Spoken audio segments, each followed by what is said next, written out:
On today's Locked On Jayhawks, we're joined by the one and only Phil Steele to preview KU football and a little Big 12 football action as well.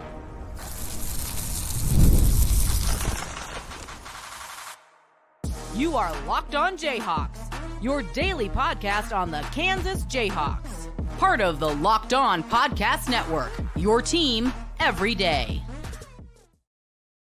I'm Derek Johnson. You can find me on Twitter at DJohnsonRadio. Thanks for making Locked On Jayhawks your first listen every day. Thank you to the everydayers catching each and every show. We are free and available anywhere you get your podcast, including on our YouTube page where you can like and subscribe to the show. And on today's edition, very special guest, Phil Steele.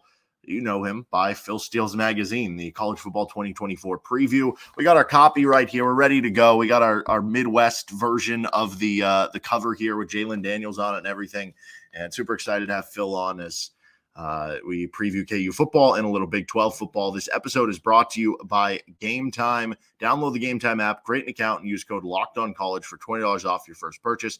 Terms apply with Gametime. So, Phil, thanks for joining us today and hopping on. Kansas has much bigger expectations than any other year that I've talked to you. That's for sure.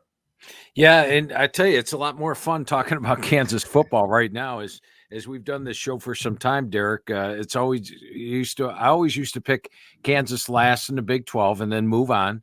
And I was talking to Coach Leipold about that, I think 2 years ago, and said, Coach, you're making my job a lot more difficult. I always used to just pick you last and moved on. And he did not offer any apologies for that. And I love the squad he's built this year. It's a very veteran unit.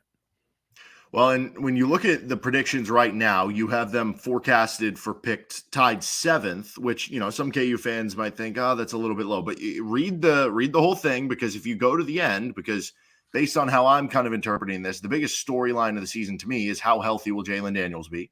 You don't have Jalon on any of your 4 all Big 12 preseason teams. So I'd imagine the reason why is because you're just curious how it's all going to work out with the injury stuff.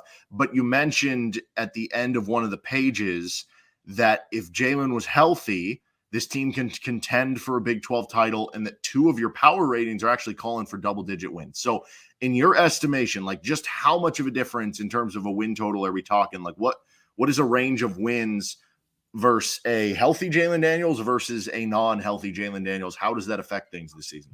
Yeah, I think it's really big. And, with Jalon, it's not like he's coming off a knee injury where you say, okay, it's 9 months and then he'll be 100% or something like that. It's a back injury. And as we knew last year, it depends what day it is as to what the back injury did. So I'm curious as to how this turns out this year. But I would say with a healthy Jalon Daniels, probably the ceiling would be 10 wins, maybe even 11, with a little luck. Without Jalon Daniels, I'm a little concerned that there's no Jason Bean as the backup quarterback. Cole Ballard did look good in the game against K-State last year. They've got some talent back there, but to me, there's a large drop-off. So I would say you probably go down to maybe the 7-win category, but that in itself is amazing, Derek, that we're talking about the basement for Kansas being about 7 wins, isn't it? Yeah, no, pretty incredible from where we were. That was like a dream season 5 years ago, So when you look at the positions of strength for KU, running backs are your highest graded for the position in the Big 12 versus some of the ones that you have the bigger questions about. Like I looked to linebackers, which is rated 15th. The defensive line is rated 13th there. There was an interesting nugget, though, in the linebacker part on the Kansas page where Lance Leipold talked about this being the most complete linebacker group in terms of athleticism that they had here. And I think the linebacker group is going to surprise a little bit. I think there is more talent there this year than last year. And you look at some of maybe the Pro Football Focus grades, and the guys who were maybe more the backups who are going to be starters this year actually had better grades than the starters. So, like, if I were to tell you that the linebackers ended up being, I don't know, more like nationally or Big 12 average, like around that 7th, 8th, 9th, 10th best unit in the Big 12 as opposed to 15th, how much do you think that would help the defense in getting better? Yeah, I think it would be huge. And I think it, like you said, it is a distinct possibility. You got to go with what Coach Leipold feels about the linebacker unit. You look at J.B. Brown, he's one of the most physical players they have at linebacker. He's earned the opportunity to be the starter right now.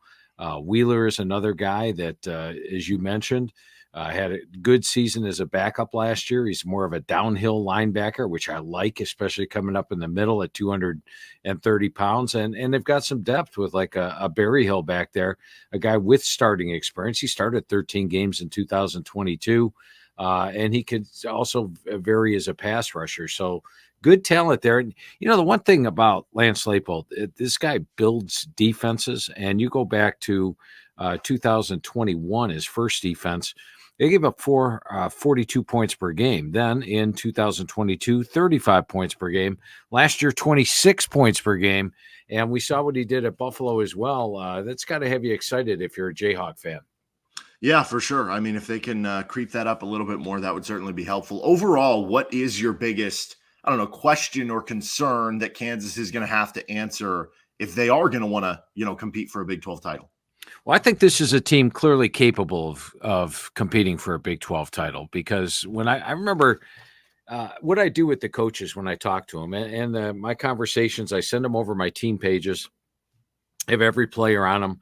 I tell them, put me in the right order, tell me a little something about the key players, and then give me a position wrap up. And as we went along, this is a veteran team. This is really a deep veteran team. In fact, they've got 30 plus seniors on this squad this year. And almost every unit, I was like, wow, they got a lot of depth, a lot of experience here. And so I was pretty pumped up. My big question marks, to be honest with you, Derek, are the health of Jalon Daniels, and then the fact that there's no true home games. How's the Arrowhead thing going to factor in? You look at the Iowa State game, for example, on November the 9th. Iowa State's going to have a good amount of fans there. What's the mix going to be for that particular matchup? What's it going to be like playing in a soccer stadium? The familiarity of playing in your home stadium versus playing all 6 of your home games not in your home stadium. That was the other major factor I had. But the way that Lance Leipold has built this team, I do consider him a clear Big 12 contender this year. Yeah, no, it'll definitely be interesting. The Colorado game, too. How much will they travel, especially if they're doing well at the end of the season? Was there a player or two that you kind of got the sense that the coaching staff that Lance Leipold was maybe high on to break out this year or fill into a bigger role?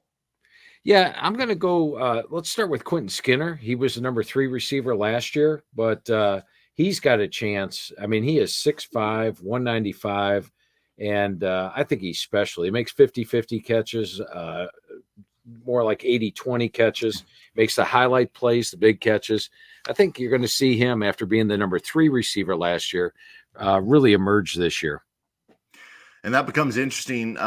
Kansas, when you look at it, like none of the receivers are putting up, mega stats. You look at somewhere like Pro Football Focus, they've been top 10 in receiving grade in the country the last 2 seasons. So I guess that would certainly help if Jalon does get hurt, having those guys to kind of fill in and help out in some way. Is there anybody on the defensive side of the ball that the staff seem pretty high on and what they can bring to the table this year? Yeah, definitely the cornerback combination. I mean, Kobe Bryant and Mello Dotson, they're the best starting cornerback duo in the Big 12. So when you've got corners like that, that really frees up your defense. You could play man-to-man coverage. You've got shutdown corners. You're in great shape because now you can send that extra man on a blitz and create more pressure. So I think having a cornerback combination like that is outstanding. Go back to bringing a little Cleveland flavor in. That's where I'm from. In the dog pound era, they had Minifield and Dixon at cornerback, and that made the Browns one of the best defenses in the NFL at that time. When you're evaluating teams, I don't know, is there a weight given to, I'm always curious, like, are there certain positions where it is more beneficial to have experience? Obviously, Kansas has a lot of experience in that back end, but I'm curious if typically when you're, previewing teams and thinking about how good a team is going to be, like, are there certain positions where you care more or care less about how experienced they are in terms of how you think that's going to impact their team? That's a tremendous question, Derek. And I would say the answer is clearly yes. I think the 2 positions where you really want the experience, number 1 is quarterback. You'd love to have a quarterback that's been through the rigors, had the road starts, had the big wins, proven that he can play in the final seconds of the game. I think that's really huge. And then the other major position, which I think really needs that continuity, is the offensive line. When you have an offensive line that's worked together, they play like five guys or really one unit. That's another area. Now, I think running back, you could plug a guy in that doesn't have experience. If the offensive line opens up the holes, if the play call's correct and he's got the talent, I think he can achieve. Same thing a receiver, but offensive line and quarterback would be the two positions, I would say. All right, we got more Kansas talk with Phil Steele in just a moment here on Locked On Jayhawks.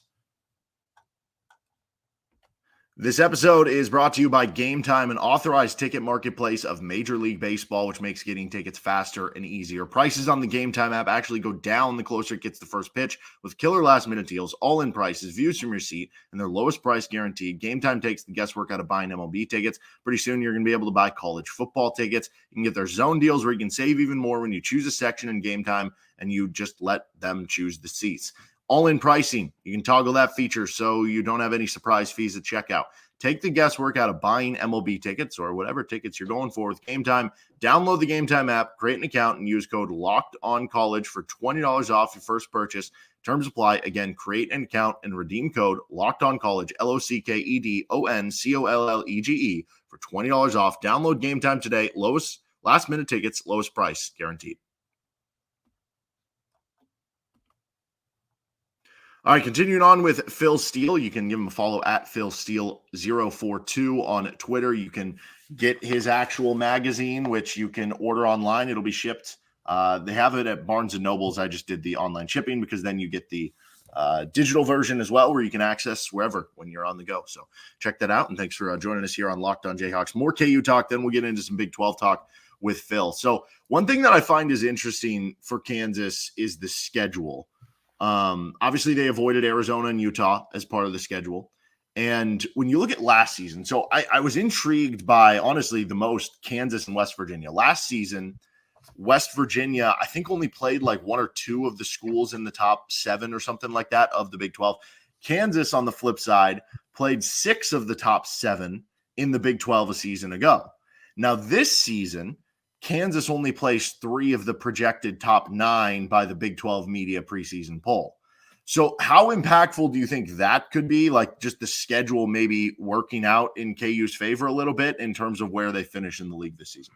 I think it's huge. In fact, scheduling to me is one of the main things that I look at when I'm doing the magazine. And I did a blog on philsteele.com. I think it was back in March, which broke down the Big 12 schedule. And Kansas actually comes in with the second easiest schedule. They play Kansas State, Iowa State, West Virginia, but they avoid a lot of the big boys. A team like West Virginia is actually playing 5 of the big boys. So it's, the big difference. And as you touched on, last year the schedule was not so favorable. So I think the fact that I've got Kansas overall number 58 schedule, which is rather light for the Big 12, that is a huge factor. And now I'm going to go back to the ACC last year. I don't know if Louisville was the second best team in the ACC, but they had the best schedule in the ACC. And guess what? It got them all the way to the ACC title game last year. Yeah, almost won the ACC title, although right. Florida State injury, that certainly helped there. So is there a game, like, what is the biggest swing game, I guess, would be the way of putting this, that you would say if Kansas wins this game, it would probably give them a good chance to over-exceed my expectations? I've got 3 games that I rate as toss-ups this year for Kansas, and the first one's TCU. TCU is a much improved team. That game, as mentioned, is in Arrowhead, so you wonder a little bit about the home field edge. But the TCU game, I think, especially early in the season, if they can get that one, that's going to be big. And then later in the year, the Iowa State game at home, as I mentioned, I think Iowa State's going to travel, and this is Matt Campbell's best team, arguably, that he's had at Iowa State. And then at BYU, that's a game, altitude. It's always tough to play at BYU. They're going to be a better team. Remember how they finished out last year? They gave Oklahoma and Oklahoma State big battles down the stretch. Those are my 3 toss-up games on Kansas's schedule. Win all 3, put yourself in contention for the Big 12 title. Is there a number that you expect to get the point there for the Big 12? Like, do you think that there's a chance a team could make it at going 6-3 in the conference with the right tiebreakers, or do you think at minimum it's got to be 7-2 or better? In my head, I'm thinking 7-2 will get you to the Big 12 title game. It'd be tough for 6-3, but let's look at the depth that the Big 12 has this year. I'll be honest with you, Derek. If you said, okay, Phil, I want you to make a case for TCU winning the Big 12 title, Texas Tech winning the Big 12 title, Kansas, I could make a good case for any of those teams. Probably goes 9-10 deep. So it may come down to a team that loses 3 games playing in the Big 12 title game via the tiebreaker. So it really I think the Big 12 is a very deep conference. It's going to be tough to get through it unscathed. All right, let's talk a little bit more about the Big 12 in just a moment on Locked On Jayhawks. All right, finishing things up here with Phil Steele. Thanks for joining us, and thank you to everydayers tuning in to each and every show. A little Big 12 football talk. So going back to that of the Big 12, who could win the title? Like, how many teams do you think would you give a realistic shot right now to play in the Big 12 title, to win the Big 12 title this season? I would probably give 10 teams a shot at making the Big 10 title game. So it is very deep, all the way down to Texas Tech, UCF. I think all those teams can get there. When it gets to the Big 12 title game, I think in my mind there's 5 teams that really stand at the top in Utah, Kansas State, Oklahoma State, Iowa State, and Arizona. They have the depth. They have the overall talent. But once again, if you get to the Big 12 title game, you got a shot at winning it. It's one game, for crying out loud. Anybody can win one game, right? Yeah, and can you remember another year where, I don't know, save like, a Sun Belt or something like that, where maybe it was, I don't know, very homogenous all the way through. Can you remember another year where there was a power conference where you had that many teams that you thought would have an actual chance of winning the conference? Off the top of my head, no. But in the same token, when have we had 16 team conferences? Yeah, that's true. So we got 16, 17, 18 team conferences this year. And I know fans get on me. They'll say, hey, you picked us 9th. I'm like, well, I picked you ahead of 8 other teams, for crying out loud. I mean, there's a lot of teams in these conferences. I'd much rather have divisions, but I digress. It's probably unusual to have 10 teams available for it. Yeah, for sure. What team do you think has the best chance in the Big 12 of being the surprise really good team if everything does click and they hit their ceiling? As far as a surprise team, I'm going to go with Iowa State because they were only picked 6th in the Big 12 media poll.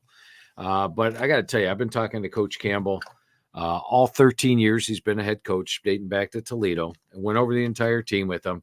And it seemed like every time we got to the end of a position, he'd say, Phil, this is the deepest, this is the most experienced, this is the best. We use one of those words to describe the position since he's been there.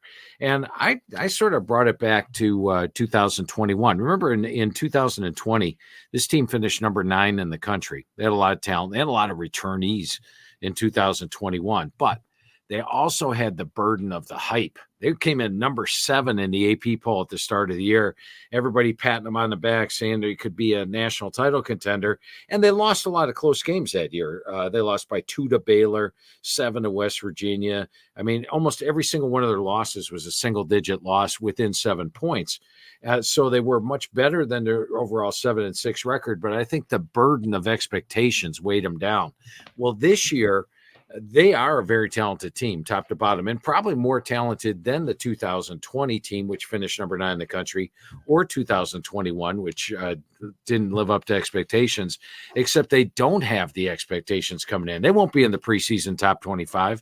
Heck, they're ranked to pick 6 in the conference, but they've got everybody back. We saw Rocco Beck really emerge as the season went on last year.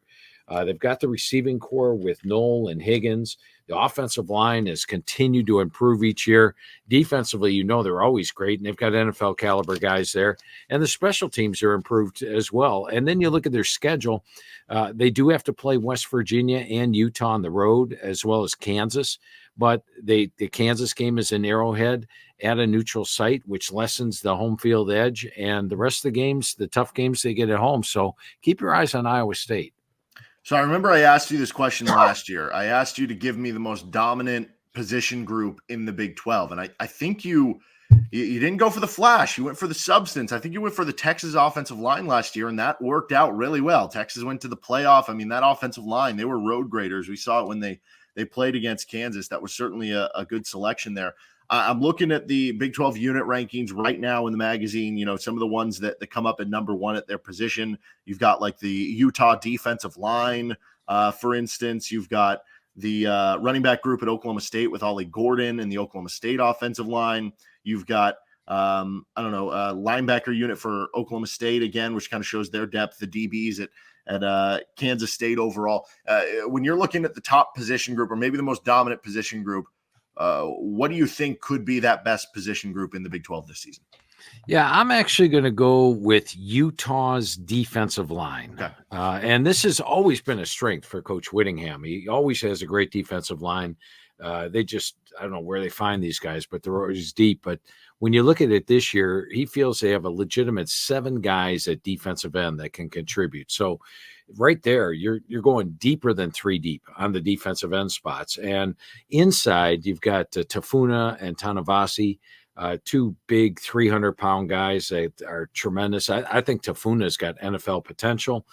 So you're very deep with 7 guys at defensive end. You're strong on the interior.